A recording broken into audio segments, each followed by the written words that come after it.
Comment est-ce qu'une ville ouvrière, juste en face de la très respectable capitale du Canada, a pu se mériter un surnom comme le Petit Chicago? Ben, c'est toute une histoire.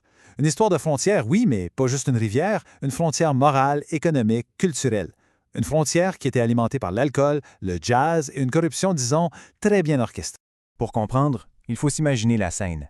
D'un côté de la rivière, on a Ottawa, la capitale fédérale, le siège du pouvoir, une ville bâtie sur l'ordre, la rigueur, la prudence protestante. Et juste en face, de l'autre côté, on a Hull, une ville industrielle, ouvrière, catholique. Et surtout, un refuge pour tout ce qui était interdit en face. La fameuse différence de 2 heures pour la fermeture des bars, là, ça n'était que la pointe de l'iceberg. Alors, la question se pose, comment est-ce qu'une simple rivière, la rivière des Outaouais, a pu séparer deux mondes aussi différents? Pour vraiment saisir ça, il faut retourner en arrière, aux racines même des deux cités, bien avant les gangsters et les bars clandestins. Bon, allons-y. L'histoire du petit Chicago, ça commence pas avec la prohibition. Non, ça commence bien avant, avec la fondation même de Hull, une ville de labeur, pas une ville de pouvoir. Une ville qui a été bâtie pour un tout autre genre de vie. Pensez-y, Ottawa, c'était la ville des fonctionnaires. Hull, c'était la ville des bûcherons. Chaque printemps, des milliers d'hommes revenaient des chantiers forestiers, l'argent leur brûlant les poches après des mois complètement isolés.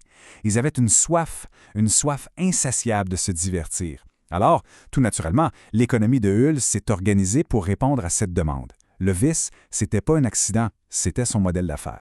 Mais ce qui est fascinant, c'est que Hull a quand même essayé d'être sobre. Face à la montée du puritanisme, la ville a tenté le coup. Pendant 1 an. Ça a été un désastre économique total. La ville a donc fait un choix très pragmatique qui allait complètement définir son destin. Elle a choisi d'être mouillée pile au moment où le reste du continent s'asséchait.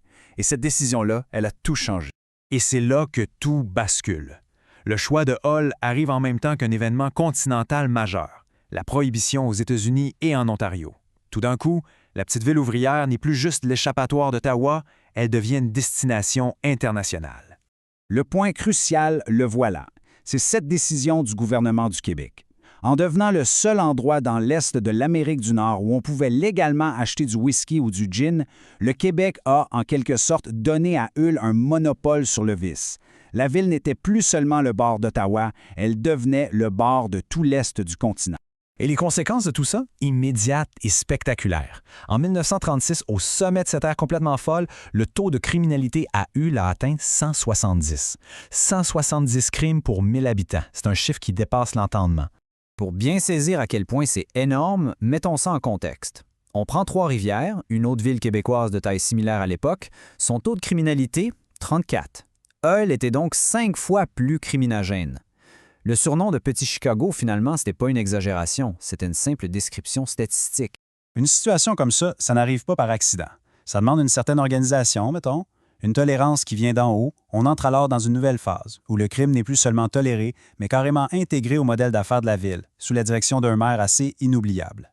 Sous le règne du maire Alphonse Moussette, un système aussi cynique qu'efficace a été mis en place. La police, son but n'était pas d'éliminer le crime, mais de le gérer comme une source de revenus. Les amendes pour le jeu illégal ou la prostitution, c'était pas une punition, c'était une taxe déguisée qui permettait de boucler le budget de la ville. La corruption était tellement évidente qu'une commission d'enquête provinciale l'a confirmé noir sur blanc. Le rapport a même révélé que la police prévenait les tenanciers avant les descentes pour leur donner le temps de tout cacher. C'est un système de corruption institutionnalisé, purement et simplement. Alors, on pourrait se dire que c'était la fin pour lui. Mais non. Contre toute attente, malgré ce rapport accablant, Alphonse Moussette a été réélu en 1945. Réélu? Pourquoi? La réponse est assez simple. Pour beaucoup d'habitants, Moussette n'était pas un criminel, c'était un pourvoyeur. Il s'assurait que l'argent de l'Ontario continue de rentrer, gardant l'économie locale en vie. La morale, ça pesait pas lourd face à la survie économique. Mais attention, ce serait une grave erreur de réduire Hull à un simple repère de criminels.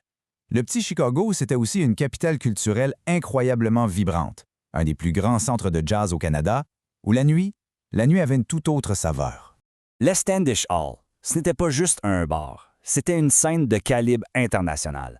Imaginez un peu, Louis Armstrong, Duke Ellington, Ella Fitzgerald, Sarah Vaughan, Benny Goodman, les plus grands noms du jazz venaient jouer ici, à Hull, et ça attirait une clientèle très chic d'Ottawa qui venait s'encanailler en écoutant la meilleure musique sur le continent.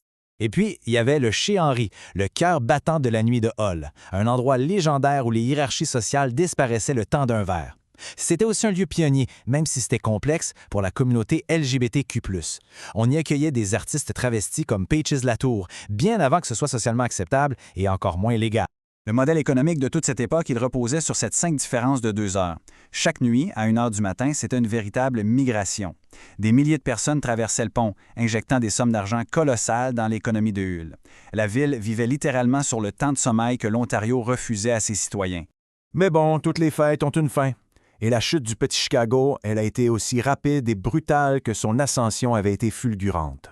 Le premier coup dur, il n'est pas venu de la police, mais des urbanistes. En voulant assainir le centre-ville, le gouvernement fédéral a en fait détruit le tissu social qui maintenait un certain équilibre. Le centre-ville est devenu une zone de bureaux le jour et une sorte de marché aux viandes la nuit. Juste un concentré de bars sans âme. Et puis, il y a eu le point de rupture.